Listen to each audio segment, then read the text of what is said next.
in the Faculty of Science. So hi, everyone. Thank you so much for joining us today. We are doing a Q&A session here today with Jacquelyn Stevens, who is an alum of the Faculty of Science. And Jackie's going to talk to us a little bit today about environmental law and her path to environmental law from an earth sciences degree at Dal to a practicing litigator in environmental law. So just to give everyone who's here a little bit of background about, why we're doing this.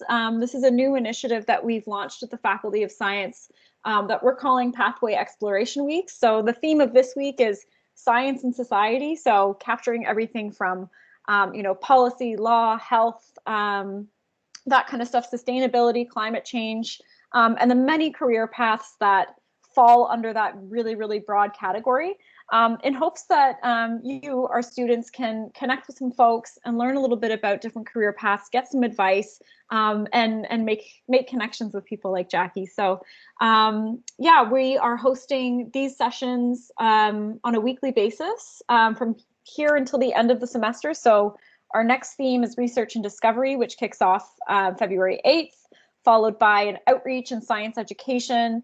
Then that's followed by a sort of applied science, being sort of workplace, industry ready, a science communication week later in March, and then we'll be doing a workshop on all about med school professional programs and how you guys can prep for those types of programs if that's something you're interested in. So the fact that you're all here today makes me think you're all probably somewhat interested in a legal path and a path maybe that's similar to Jackie's. So I just want to tell you a little bit about Jackie before we dive into some of the questions here.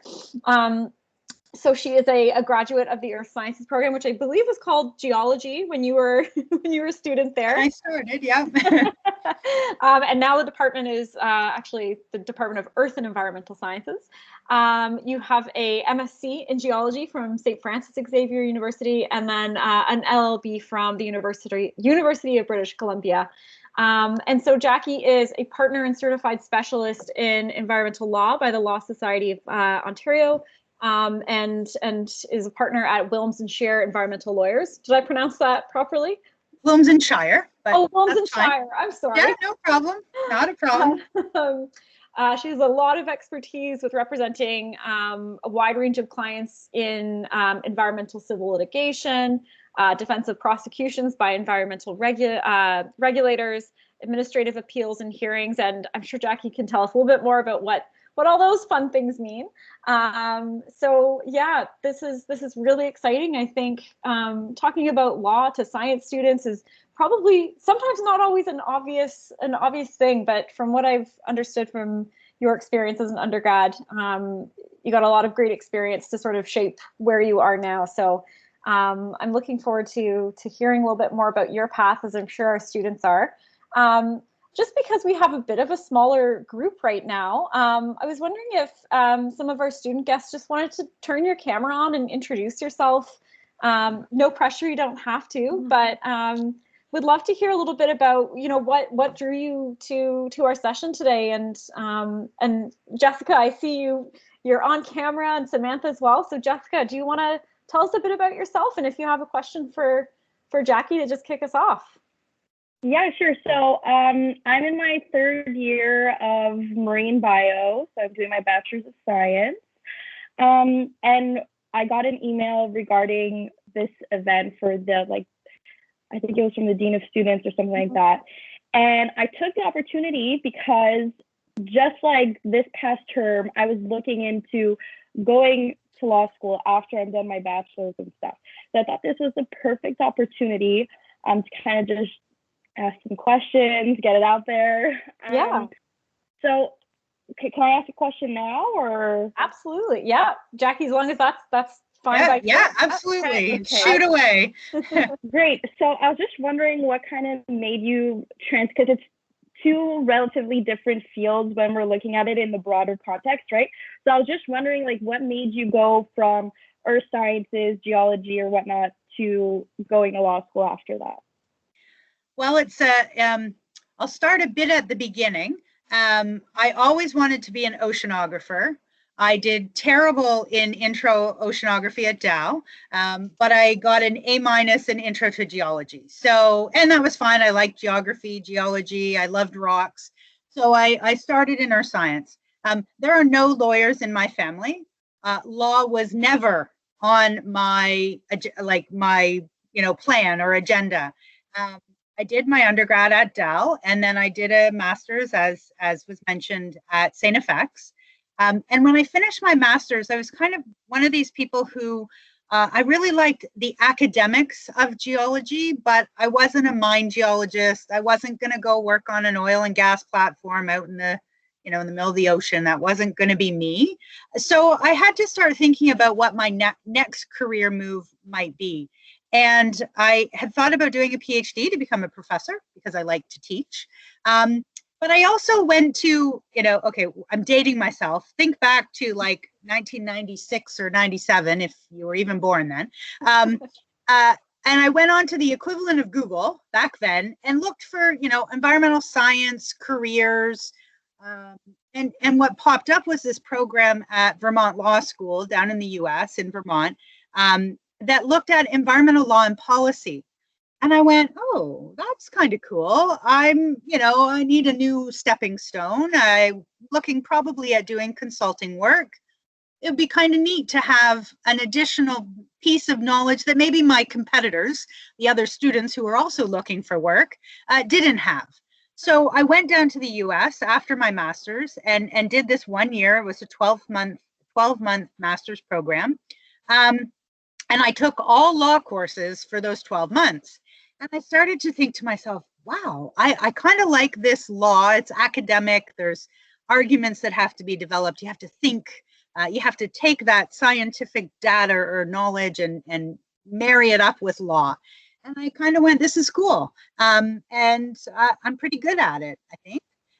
So when I finished that degree, I took the year, wrote my LSAT exams, and then was accepted, and I went out to UBC in Vancouver to do my law degree.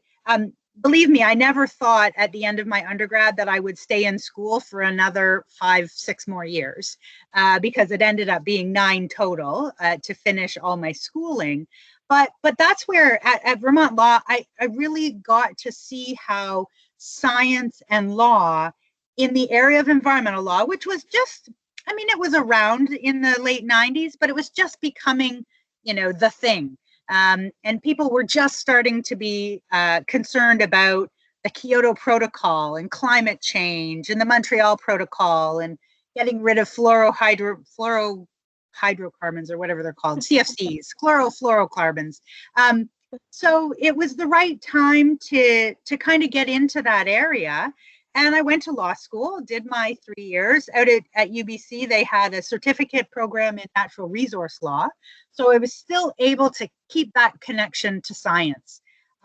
So it was really that opportunity because, frankly, I'm a little like you, until now, you hadn't really thought about what it might be or how it could work. But my practice every day, I'm looking at science. I'm looking at chemistry. I'm looking at stratigraphy. A little biology, but not so much my thing. But one of the lawyers, so all but one of our lawyers in the firm I practice at, we have science backgrounds.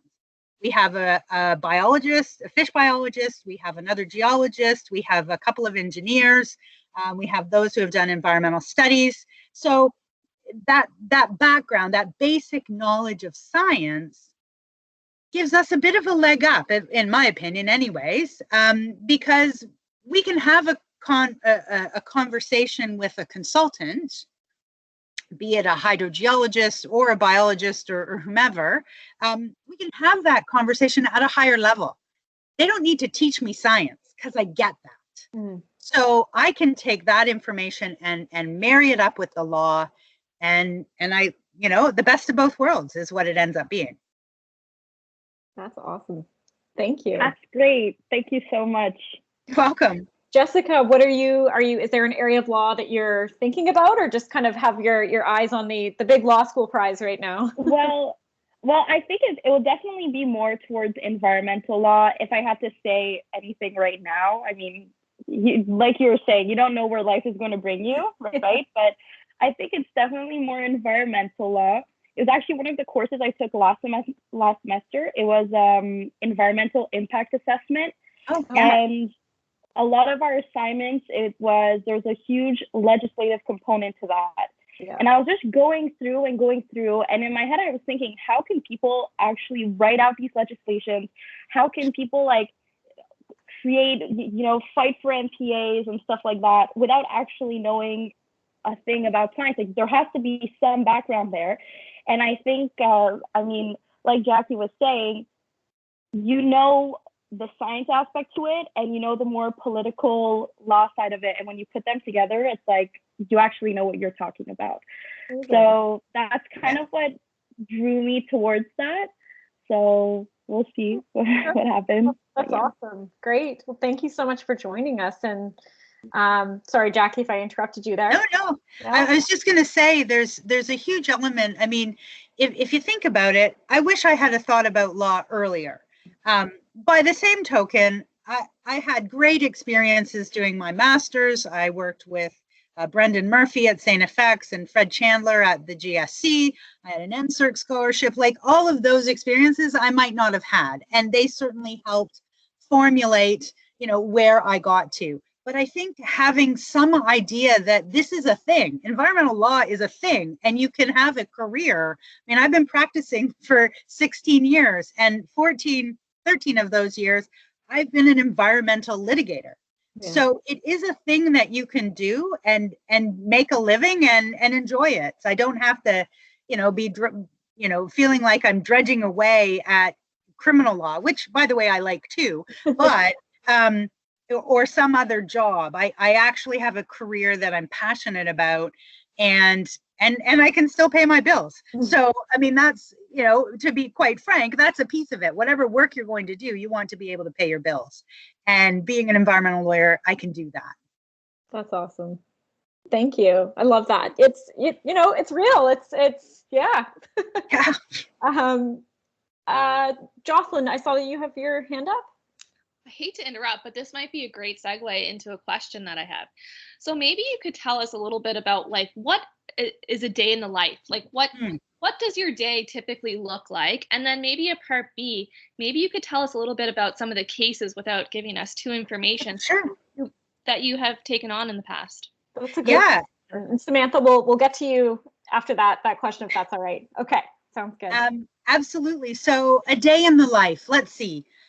Today's not typical because I had a partners meeting for 3 hours. So that's all about running the business. Moving from being an associate to a partner has that business aspect to it. So today wasn't typical, but let's see. Monday I had Zoom calls with clients most of the day. So I'm just looking off at my calendar to actually see what happened on Monday. I had a client who's being sued. So they own a property where a dry cleaner operated, and the dry cleaning solvent called perchloroethylene was used in this operation. So the neighbor has sued my client because the neighbor found perchloroethylene in their groundwater when they did some analysis. So I had a call with my client about what that all means. He's just a guy who owns a property and he rented his property to a dry cleaner. So what now? So we talked through what it meant to be sued and what the allegations were. And the allegations are that there was a spill or a leak at his property from the dry cleaning operation of perchloroethylene into the ground, and that it flowed in the groundwater across the property boundary onto the neighbor's property. And the neighbor is alleging that they have lost value in their property. Nobody's health is impacted, nothing like that, but the property itself has a lesser value because of this contamination. So I chatted with the client about that, and I got on the phone with a consultant to say, we need to retain you. We need you to come to our client's property to drill holes, boreholes, to take soil samples, to take groundwater samples, to tell us what's actually happening at our property. And because as a lawyer, I called that consultant, there's this bubble of something called privilege over it so that we can get the information, we can look at it and consider it. and then figure out what the next steps are for that lawsuit. So that was one thing on Monday. I also talked to a client who he's not part of a lawsuit, but he owns the property where the PCBs are allegedly migrating from. He didn't own the property when the spills happened, but he owns it now. So there's a lawsuit again between a property owner that's about 1 kilometer away, who says the PCBs on my property are from this property, my client's property, and we want to come onto that property to test because there's these different tests that use aerochlors and congeners. That's all I know about PCBs. Anyways, so I had that conversation. So I had the conversation with the PCB expert to say, here's what I need to know from you. I know enough based on my, basic understanding of chemistry and chemicals and PCBs and those sorts of things, but I need the consultant to now provide me with the extra information. So we had that call to learn more about PCBs and how we'll respond. I gave a presentation to a consulting firm on potential liabilities they might have in doing the work that they do, and if they make a mistake or they're negligent, what might happen. Let's see, what else did I do? Oh, another piece of litigation we've settled.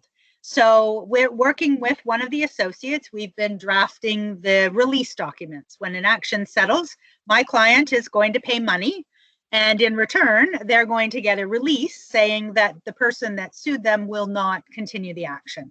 So that was Monday. That was mostly about litigation, but I do have files where I assist folks if they want to buy a contaminated property. We'll help them figure out what due diligence work they need to do, what environmental testing they need to do, and we'll talk to them about what their risk tolerance is. Maybe you're okay to buy an impacted property because you're just going to continue the same business that was already there, and you're okay with that. You're prepared to take that risk. It doesn't look like anything is migrating off your property to a neighbor, so you're good to go. Other times, people are less risk tolerant and they will not take on that kind of a risk, or they will ask the person who's selling to do some remediation. So that involves communicating with the consultants about what the appropriate methods are.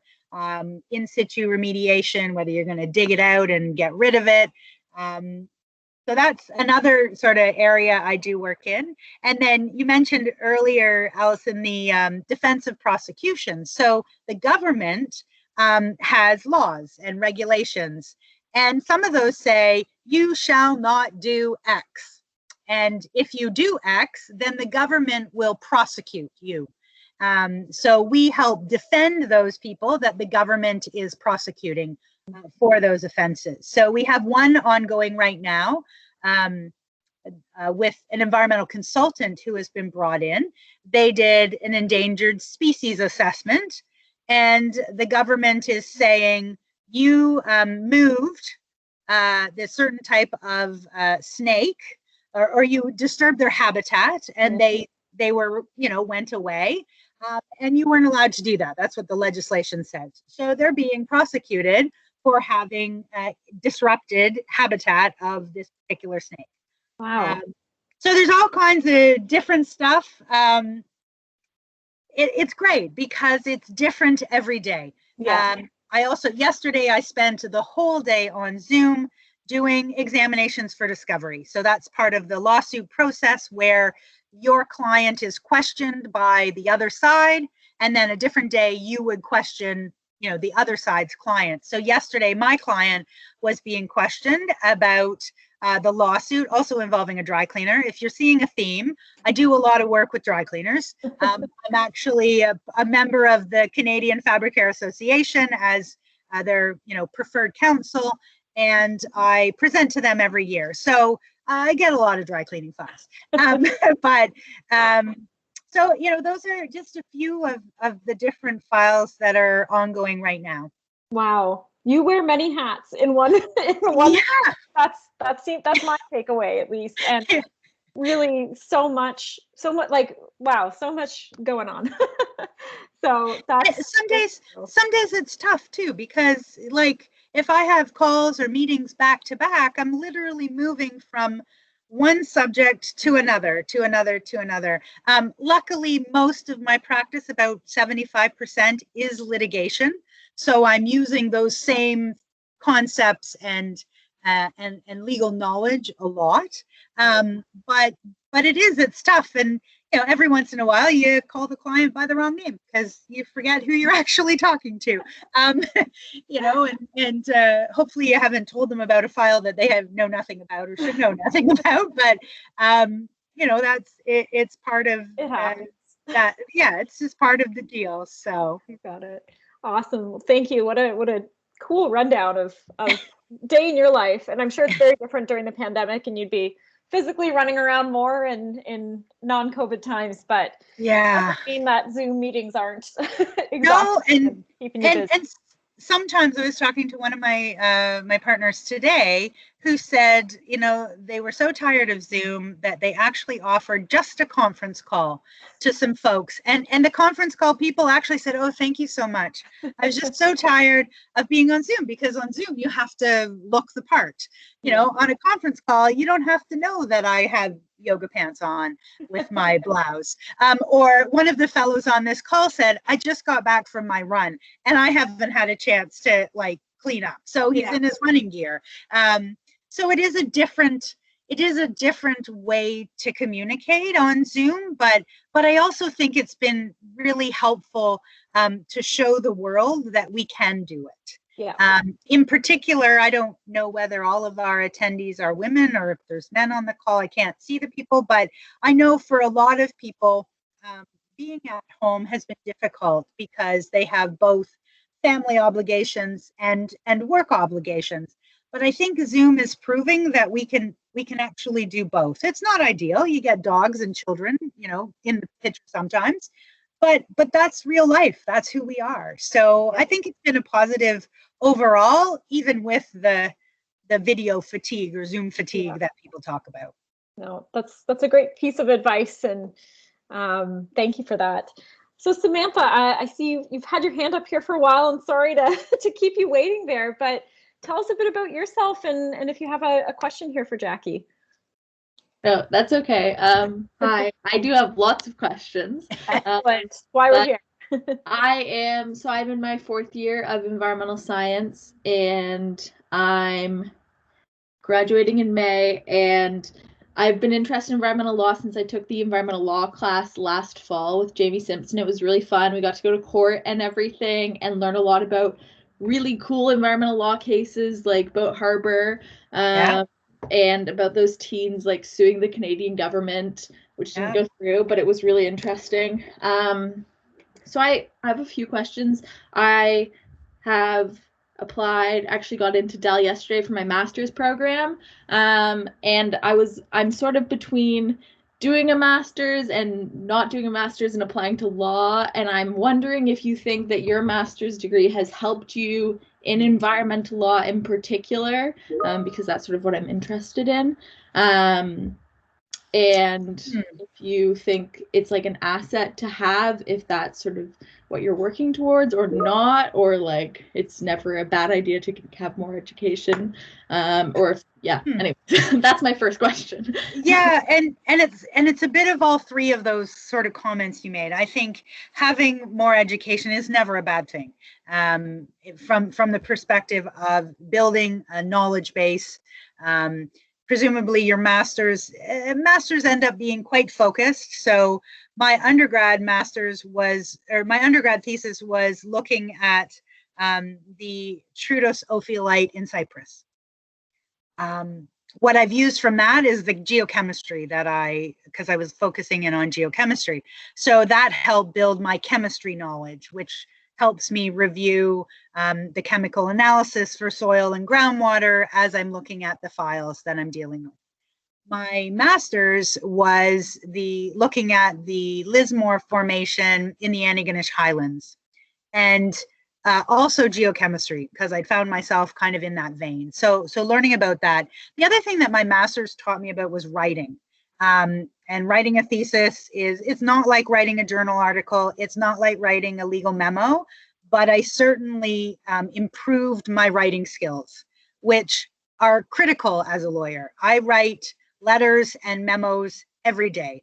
I write pleadings. I have to write to clients. I have to write to government with submissions. I have to write to the court with legal submissions. So those writing skills, maybe more than even the geology part of it, are what has been helpful. The component of my master's otherwise that was helpful was the courses that I took. I actually took a GIS course. I learned more mapping skills, not because I'm making maps, but because I have to read them. I have to read site plans. I have to understand, legends and the compass rose and all that sort of stuff, which you get in your basic science programs usually, or at least in geology we did. But I learned to do the GIS work. I know about layers of maps. So when I'm talking to a consultant, I can talk to them about a layer that maybe they could add if that would be helpful. I also can look at a figure or a map and tell them what's missing. When they don't have a legend that's complete, when they don't have descriptions of the different points on the map. I think that's an added thing that I wouldn't necessarily have known without having taken, that additional GIS course. Was it critical? No. And I think coming out of an undergrad with a 4-year science degree, you've got more than enough science to take the next step to environmental law. I think law is a 3-year program and then a year of articling. So you have to think about whether depends on what jurisdiction you're in, actually, in terms of the articling. But you have to think about, what amount of education you're interested in. If you're okay with doing a 2-year master's and then another 3 years for your law degree, do the master's. Nobody can take it away from you. But I don't think it's necessary to go through the different levels if you're certain you want to do law and that opportunity becomes available. I just didn't get to law until I'd done my master's. So it wasn't even, as I said, it wasn't even on my radar as an opportunity because I didn't know any lawyers. I certainly didn't know any environmental lawyers. So it just wasn't there. And could I have done what I'm doing with just a BSc and law school? Yeah, for sure. But it's partly dependent on what you see as your career path. So hopefully that answered your first question or first few. Yeah, no, that was super helpful. Thank you. The other thing, just switching gears a bit, that I was wondering is, I feel like I have a picture of environmental law where, you're always on the good guy side, I guess. You're always fighting for sustainability and positive things for the environment. But do you ever find yourself in situations where you're arguing the side that you don't necessarily believe in? And how does that happen often? And can you avoid that? Is that something you have to do as an environmental lawyer? So I'm in private practice. So 9 times out of 10, I'm acting for the side that's not on the side of environment. So my clients, usually something has gone wrong. I'm not going to say they've done something wrong, but something has gone wrong. There's some reason that they're calling me. You can have a practice that I'll call as public interest environmental law. And there are a couple of law firms, the Canadian Environmental Law Association, Eco Justice, Environmental Defense, West Coast Environmental Law.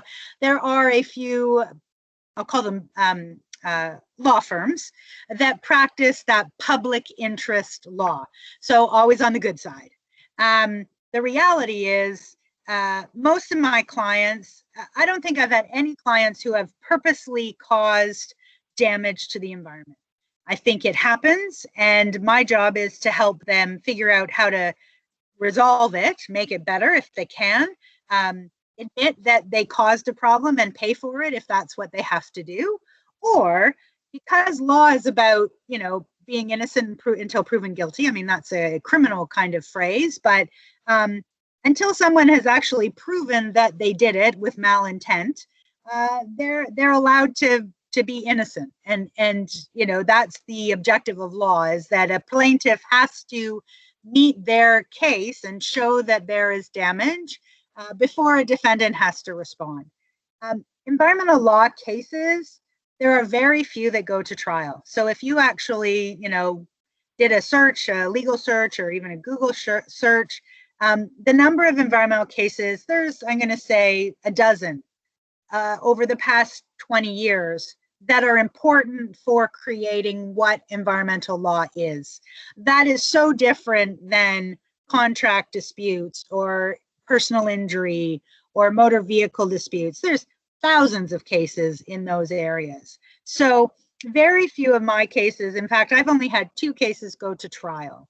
All of the other cases, they go through the process, but generally we get to a point where we negotiate a settlement so that, the polluter is paying, the impacted party for some type of remediation or other resolution. By the same token, as I said, I don't think I've had ever any clients who have done something intentionally, and mistakes happen. I have a client who, by no fault of their own, one of their boilers blew and it caused a huge impact. But it's not because they did anything wrong. It's not because they hadn't maintained the machinery or any of that. It just happens. So I don't have, do I struggle with acting on that side? Not really. I think my job is also to educate my clients. My best client is one that I never see again. We get them a result that meets what they need, and they never need me again because they've learned what it is they're required to do and how to go about doing it. So there's a huge education piece in what I see as my practice. But I defend an awful lot of people.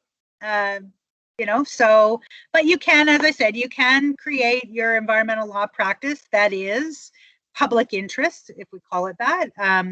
And you can be just a plaintiff's lawyer, just like in personal injury, you have lawyers who only take on plaintiff cases. So the injured person's case, you can decide to do that in your practice as well. Thank you. I'll let other people ask questions. Okay, no problem. Thank you. I just learned so much about it, like, the ins and outs of environmental law as well, because I think my perception was probably more sort of leaning on the side that Samantha was describing. So I love that revelation there. It's like light bulb moment, like, oh yeah, that makes a ton of sense. Yeah. Don't get me wrong. I'm all for protecting the environment on a personal level. Yeah. There's that aspect that comes in too, but I also want the opportunity to help a client so that they can learn and better inform themselves about what they have to do. I mean, I'm a recycler to the cows come home, from the perspective of not impacting the environment. But I also know, and this comes from my geology training, I also know that many of the comforts we have come from the use of natural resources. And the best way to achieve those things now is to find environmentally sustainable methods to do it. I have aggregate clients, for example, so pits and quarries. And I've been working with one client who's been preparing their rehab plan, which is part of what they have to do to get their permits. Mm-hmm. And they're normally you have pits that will take gravel or stone away for years, like 50 years, 60 years, the life of the pit. And they only do that rehab at the end. So this particular client, they're trying to do something unique. They're trying to only have 50 hectares of land in use at any one time. 25 is being extracted and 25 is what has been extracted and they're remediating. So they're doing a kind of progressive remediation, which is, we still need aggregates. Your houses are built of cement and concrete, but how can we do things in a better, more sustainable way?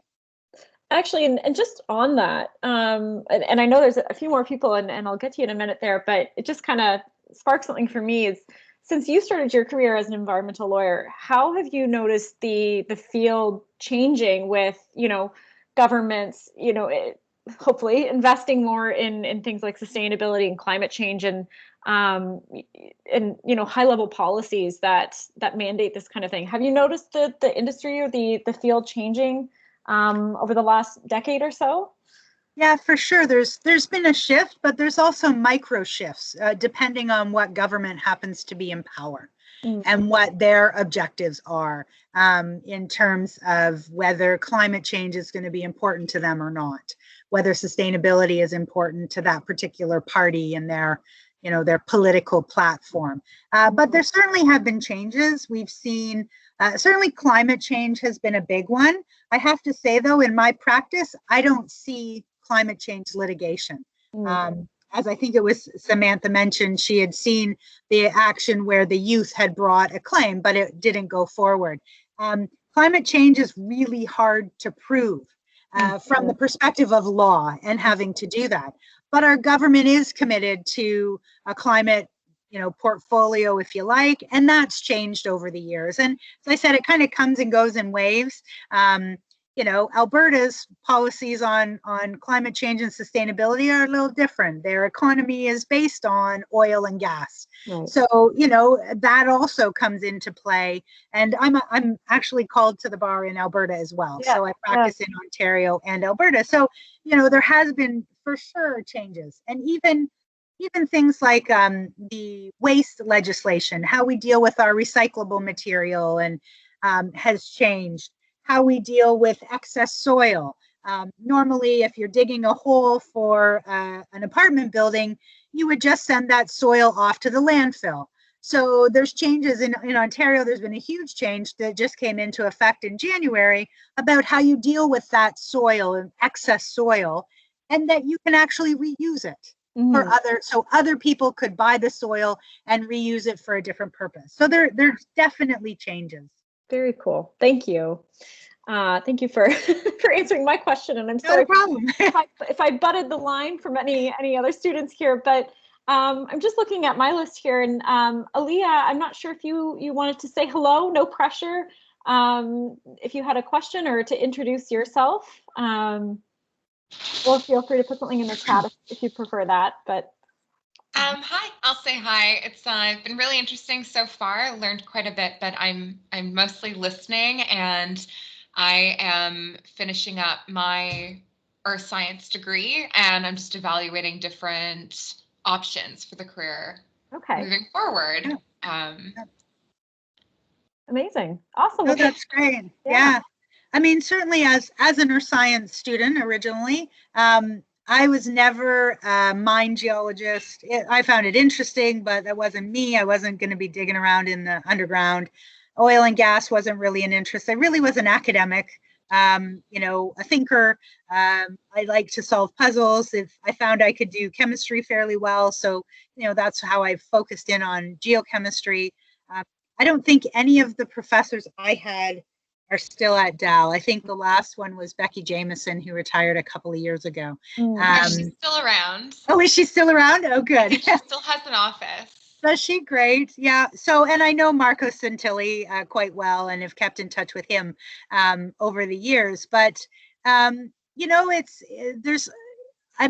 happy that the Faculty of Science is holding these particular exploration opportunities because I never had that.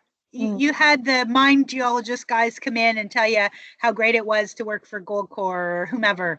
You had the oil and gas folks come in, especially out east, because I think Hibernia was just being built. So, there was different focus, but nobody ever said, well, you can do something different. You don't have to be this or that. Now, granted, most of my colleagues who I graduated with are in the mineral exploration field, either mines or oil and gas, but a number of them also went into environmental consulting and became more the environmental science focused, contaminants, that sort of thing, rather than sort of the hardcore mining. And a couple went to the Geological Survey of Canada. So there certainly are options. I'm just glad that people are getting a feel for the fact that, law is an option as well.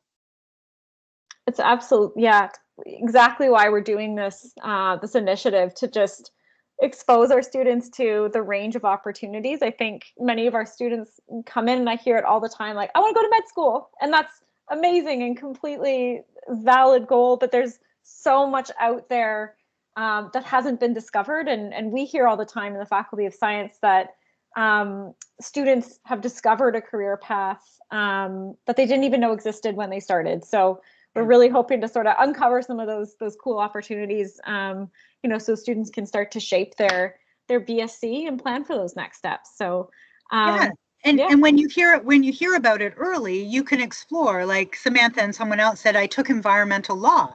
That's great that there's even a course that you can take in your undergrad to learn about that. I didn't even take law in high school. It wasn't, as I said, it wasn't on my radar, but I hope that one of my best friends, her daughter, decided she wants to be a law clerk. She doesn't want to be a lawyer. She doesn't want the extra, pressure and responsibility, but she decided she wanted to be a law clerk. So I brought her to my office, and she spent a day with my law clerks. I have 2 law clerks that I work with. So she got a feeling for what they do. And I think sometimes we miss out on that when we hit the university stream. It's kind of expected that you're going to take certain paths because you're here. And I think that's too bad. I mean, as I said, I might have changed how I did things had I realized that law was a thing, environmental law was a thing as I was going through, but maybe not. I don't know. Certainly all of the experiences I've had along the way have shaped my career in some way. Amazing. And in that vein, do you have any sort of general advice for if you were to have a conversation with yourself back when you were in your 3rd or 4th year, what advice would you give to yourself? And I think what you just did give was fantastic, but anything, any advice to impart? I think I would tell myself to be a little more out there. I'm not a quiet person, but I'm not I probably wouldn't have gone out and tried to interview an environmental lawyer or look at other careers than what had been put in front of me. So I certainly would encourage you, if you are interested in environmental law in particular, or law in general, there's some great law firms and great lawyers in Halifax and the Maritimes. I'd reach out to them and do kind of an information interview, find out what they practice, find out how they got there, find out, the everyday workings. In Toronto, things people don't talk about. So in Toronto, I don't know, for big firms, for our firm, a first-year associate can probably make about $80,000 a year. At a bigger firm, you could make more. As you increase, maybe a 5th-year associate is making about $120,000 a year. That's just a gauge. I mean, that's in Toronto. Yeah. That's not Halifax. I can tell you that salaries in Halifax will not be in that range, but it does. I think it's important to ask those questions too, and not be embarrassed to say, how much will I make? It's not, it may not be your deciding factor. It may be your deciding factor, but it's getting all of the information. What was law school like? I went to law school as a mature student. It was hard because everybody was in their sort of mid-20s, maybe 23, 22 to 24. I was 30. And it's kind of like I wasn't into the same things. I think it would be the same thing even if you're doing your undergrad and coming back, as a mature student. So interest didn't align. So law school for me was about learning. It wasn't about the social aspect. I had that already. I did that in undergrad. I drank too much. I learned I'm not supposed to do that. I partied, I did all that in undergrad. I didn't need to do it in law school. Yeah. But it was hard. Law school's hard. It's a different way of thinking than science. But your science thinking, being analytical, is really important as you move through life, and being able to think critically and look at data and synthesize it and come out with a conclusion. All of those skills are really important. But I would definitely tell myself to interview a few people and to not just take, this is the route that you can do with a marine biology degree. I do a little bit of exploring, and frankly, the world of Google and other search engines has it's so much better than it was in 1996, that you will find all kinds of different types of opportunities. And then you can also find people who do that and find out what it actually means. I think LinkedIn is a great way to look at people. You can kind of troll them. They'll see that you looked at their profile, but don't worry about it. Have a look who they are, see what they do. I've trolled this one woman who's a contract lawyer, and she posts every day tips on contracts. It's just my kind of nerdy self. But I actually reached out to her finally one day and said, so, like, tell me, who are your clients? Who do you work with? What sort of, and find out, get that information. I think that's the biggest thing.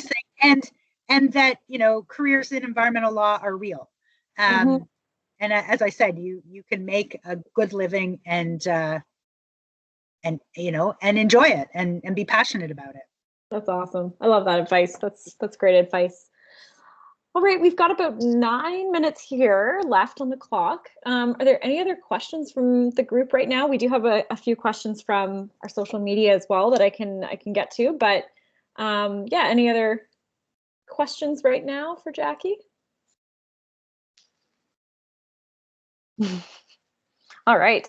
Well, what attracted you to your current role? I know you've been with your firm for quite some time, but I imagine you were, doing the job hunting thing for, like all of us do. And what was it about your role in your firm in particular that attracted you to it? Yeah, so I started out, I articled with a firm in London, Ontario called Mackenzie Lake. And I joined there as an associate, but I joined there as an associate practicing general civil litigation, which was fine. In my head, I was thinking, that's okay, a couple of years, build up my skills as a litigator. That works. I can do that. And as I became more established at that firm, the firm was more than happy for me to develop an environmental law practice, because that's still what I wanted to do. What I found, though, was that's really hard to do on your own. So I had all the support I could get from the firm. They were happy for me to do this, but it was London, Ontario. It wasn't that there weren't people who had environmental law issues, but it was hard to do on my own. So I did know about Wilmsden Shire. They, were always a big name in environmental law. That's all they do. They're experts. So I knew about them, and I'd had some communications with a couple of the people, going to continuing legal education programs, meeting up with them, getting a sense of who they were. They were lovely. And then they put an ad in the Ontario Reports, which is a lawyer's magazine that has job postings, as well as it talks about key cases that have come out. So I contacted them, and at this time I was in my second year.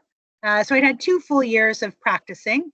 And, they were really interested, had a few interviews, but they decided to take 2 brand new lawyers rather than, someone with a bit more experience. They decided to take 2 brand new lawyers. So fine, I continued along. I was perfectly happy with what I was doing. And then a couple of years later, so I was a 4th year call by this time, they put an ad in the ORs again, and I responded. And the difference this time was I had skills to offer them. I had been litigating for 4 years. I was a good litigator. And that was a skill that I had built up over time. And I had the science background. So that part I already knew about. So they hired me. And what was interesting at the time when they hired me, maybe 2 years later, both of the people that they hired the first time around left. And then I made a comment just recently to Donna Shire of the Shire of Wilmsden Shire, that, it's kind of funny because I'm still here. And clearly they should have just hired me when they first interviewed me instead of after. Yeah. But the real reason for moving was because this is all the firm does. Environmental law every day, day in, day out. And that was really attractive. So I came on as an associate. And my idea was that someday I would be a partner. I didn't probably really know what that meant at the time. But over the years, I worked with the partners in the firm at the time and built up the skills, because the partnership is about the business. Right. So in addition to doing law, I also have to operate a business. I have to think about employment of staff. I have to think about COVID. Oh my gosh, what are we going to do? Changes in budgeting. We have to prepare budgets for revenue and expenses. And so that's the business side that no one really ever talks about. Yeah. But we all go, I want to be a partner, mostly because I think we go, I want to make more money, which most of the time is true. But more money also comes with more responsibility. Yes. I have, along with my 8 other partners, I have 50 families to feed and make sure that work is coming in the door so they still have a job. So, but that also drew me, because my family, my parents had were both self-employed all my life. So I only ever saw someone working for themselves as opposed to someone being an employee. So that was part of what I knew was going to be part of what I wanted to do. So I just started my 6th year as a partner at the firm in January, and congrats. So far so good. I don't see any change coming anytime soon. And and COVID has taught us a lot of things. It's taught us a lot about needing to be transparent with your employees, needing to be understanding, needing to be accommodating. As I said, I just bought a new desk tray for my keyboard. I was telling you earlier that I was making do. Well, guess what? We aren't making do anymore. This is how we're going to be doing it. So there's that business aspect that really drew me to move from being an associate to being a partner. And along with that comes, as I said, bringing in the work. Yeah. So that a file comes in to me, I push the work down to the associates, so they're getting a good base, a broad view of different files. And I go back out and I do the business development, and I bring in another file at the same time as doing law. But it is very different. Business development might not be something that you think you would need to do in law, but you do. You have to get files from somewhere. Exactly. Oh, wow. Well, thank you so much. I feel like you just told us about like another hat that you wear. And, it's incredible. And we're pretty much at time here. So I think we're going to close this down. But Jackie, thank you so much for joining us today and teaching us so much about this incredible area, and your wealth of experience truly, I think, really comes out very strong, and you've been such a great resource, for us today. And we've recorded this session, so we'll be sharing this with our students. We know that it's difficult for sort of with classes both online, asynchronously, synchronously, and we're really excited to share this a little more broadly with our students in the Faculty of Science. So thank you so much. Really, really appreciate you taking the time to be with us here today. Just to let everyone else on the call know, we will be continuing to do these sessions throughout the winter term.